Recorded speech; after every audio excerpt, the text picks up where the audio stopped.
الحمد للہ رب العالمین والصلاة والسلام علی سید المرسلین وعلی آلہ وصحبہ اجمعین اما بعد۔ ناظرین کرام، اللہ کے نبی صلی اللہ علیہ وسلم جب خیبر سے واپس آئے اور آپ نے دیکھا کہ مدینے کے اطراف میں خصوصاً بنو غطفان کے لوگ اور ان کے دیگر اقارب یا اسی طرح سے بدو اللہ کے نبی صلی اللہ علیہ وسلم کے خلاف جمع ہو رہے تھے، تو اللہ کے نبی صلی اللہ علیہ وسلم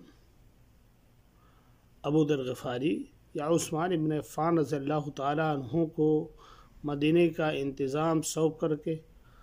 آپ بنفس نفیس قریباً 400 صحابہ کرام یا 700 صحابہ کرام کی معیت میں وہاں سے آپ نکلتے ہیں اور 2 دن کے فاصلے پر مقام نخل پہنچتے ہیں اور دشمن بالکل قریب ہوتے ہیں، ایک دوسرے کا خوف ہوتا ہے۔ اسی دوران اللہ کے نبی صلی اللہ علیہ وسلم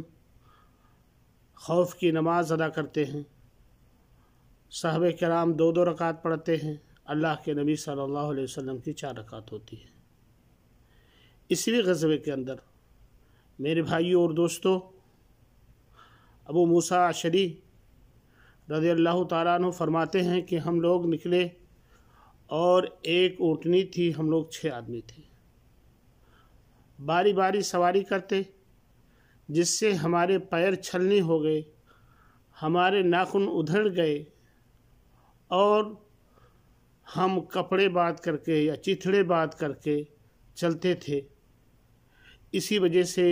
اس غزوے کا نام ذات الرقاع پڑا، چتھڑے والا غزوہ۔ اور اسی طرح سے میرے بھائی اور دوستو، اسی طرح سے بخاری کی روایت کے اندر آتا ہے میرے بھائی اور دوستو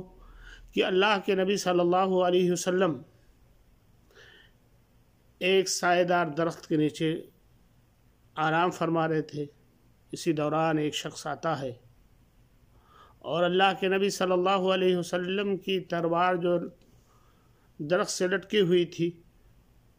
اتار کر کے اللہ کے نبی صلی اللہ علیہ وسلم جب تک جگ جاتے کہتا ہے کہ میں یمنعنی منی، میں یمنعک منی،